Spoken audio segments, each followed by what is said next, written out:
Welcome, dear listeners, to another episode of the Mindofruba podcast, where we delve into the depths of our minds to explore the beauty of poetry, storytelling, and the pursuit of happiness.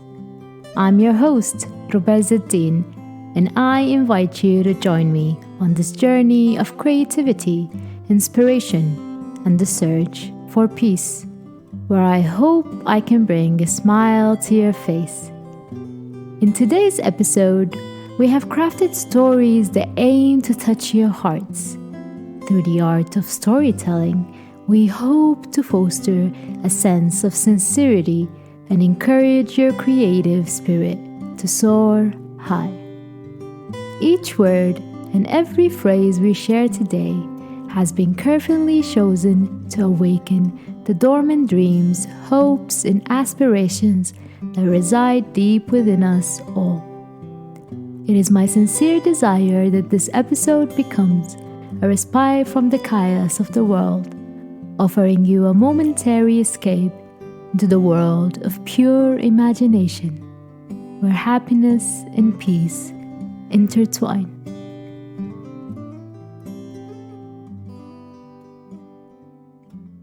She's just a child. What does she know about pain? Children are known to be the most dramatic people when it comes to their emotions. In today's episode, we'll be talking about Children, they're just so dramatic. Many people these days that children are overwhelmed by their emotions, depression, depression, mental health. Let's talk about it. It's the most important in the world. How do you think our past generations even look? Shut up.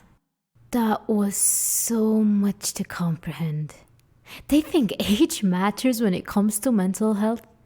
That is how our society has been forcing us to believe that children's emotions are not that important. But what they don't know is that your childhood stays with you wherever you go. And as adults, it still haunts many of us. It never leaves you alone. They believe that you miraculously grow up and suddenly everything is good, everything is happy. Now you are mentally healthy. But no, if I wasn't mentally healthy when I was younger, then how is it that I'm considered an healthy, older version of myself? I'm still my inner child, and I will always be. I will always be the little child. Until I heal that part of me. Until you see that you have never healed your inner child. Until that day, you will still be struggling. And I will be too. If I don't sit with my past self, if I don't sit with my inner child, I will never ever heal. When you are much younger, you still would know nothing of healing. You wouldn't know the right ways to mental health treatments.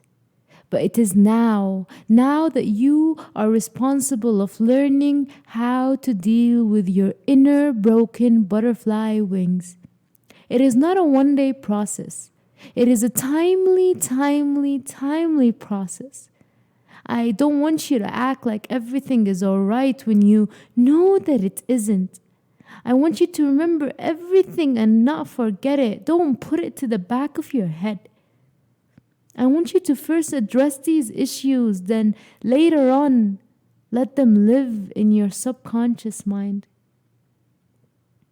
Heal it, then let it be. Now, I will share a poem of my older self being reminded of unhealed parts of me, titled Not Alone. I'm home alone. The lights are off. Little birdie is on mute, only moving to eat some seeds. A little candle won't do a thing to keep me company. What if my teddies are ghosts? My reflection is scaring me. The mirror 20 meters away. Close the door. I see myself too much. My my reflection is following me. Flashlight got me playing with my shadows, my hands making shapes I've never seen. I try the animals and make some sounds. Not alone. Memories rush in, not alone. It's afraid, doesn't want to hold my hand, but I guess it's me who's running away. Birdie, I'm a safe place for you. Trust me. I scream, but my voice is stuck in my head. I dream, but the dreams don't like to stay, and I tend to forget a little bit too much. It helps keep me sane to forget and not let my mind bother. Not intentional, it's my mind. It does it alone. No, no, I am not alone. Homesickness struck me.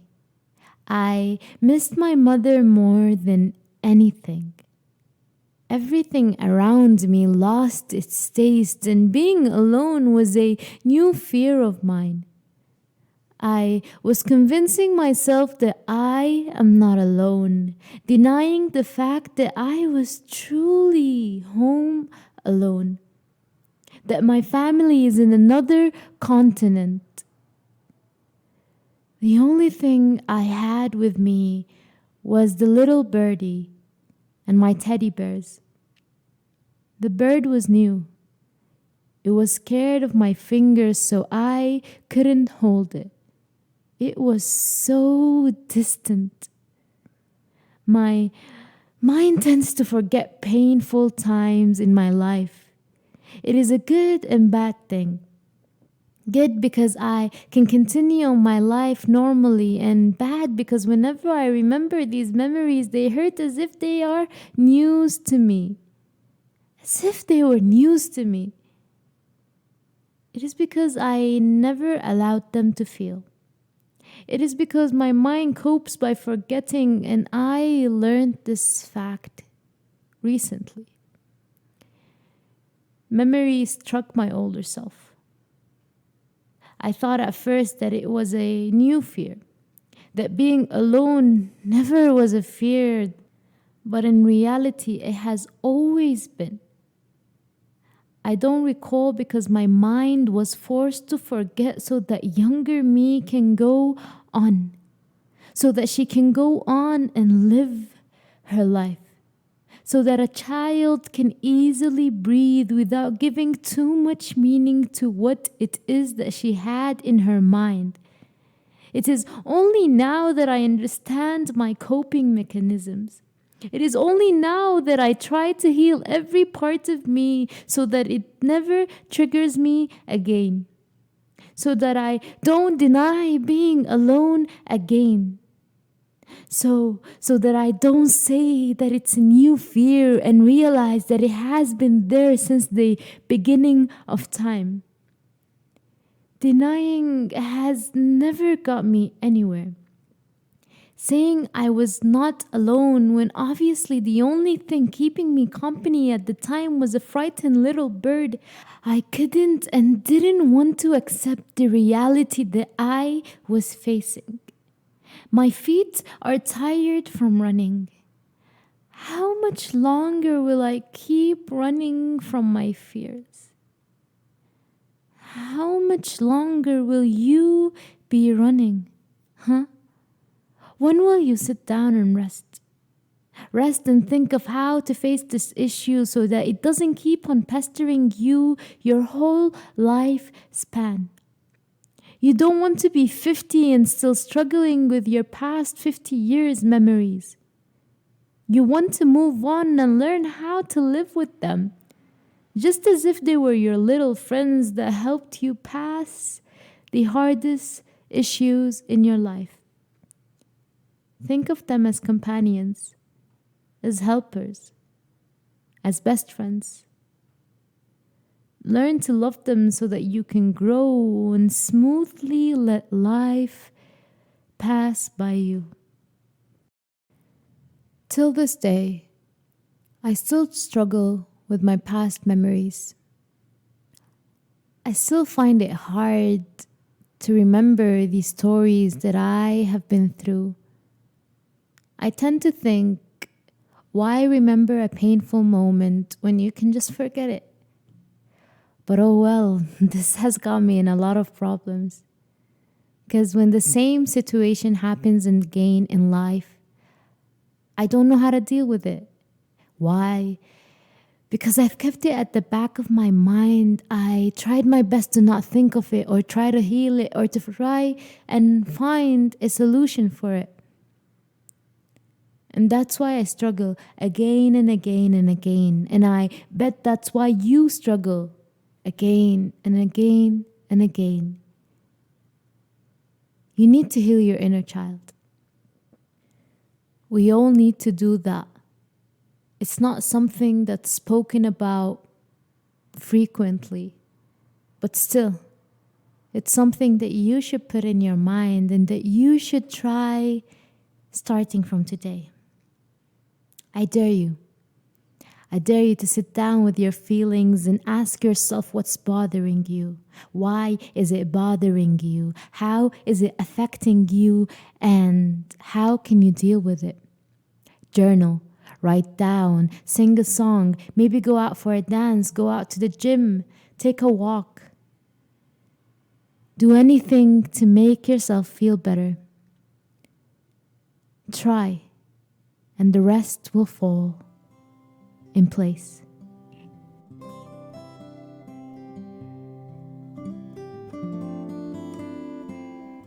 As we reach the end of our journey together, I hope you feel inspired and refreshed, as if you've taken a deep breath of the purest air that nature has to offer. Remember, happiness is not a destination, but a state of mind we can cultivate and embrace. By nurturing our creativity and finding solace in poetry and storytelling, we can tap into a wellspring of joy that resides within us all. Thank you for joining me today on this voyage of words and emotions. I encourage you to carry the light of happiness and peace that you've discovered here into your daily lives, spreading it like ripples in a calm lake, touching the hearts and minds of those around you. Before we part ways, I would like to express my deepest gratitude to each and every one of you, my dear friends, for your unwavering support. Your presence makes this journey worthwhile, and I hope to continue inspiring you in the pursuit of happiness and the celebration of creativity. Thanks for listening. If you've enjoyed this episode and you'd like to help support the podcast, please share it with others, post about it on social media, and leave a rating and review. To catch all the latest from me, you can follow me on my Instagram account at Mindofruba. Until we meet again, may your days be filled with joy, your hearts overflow with peace, and your minds dance with the beauty of endless possibilities. This has been the Mindofruba podcast, and I bid you farewell with a promise to return soon, ready to embark on another enchanting adventure together. Don't forget, the goal here is to smile.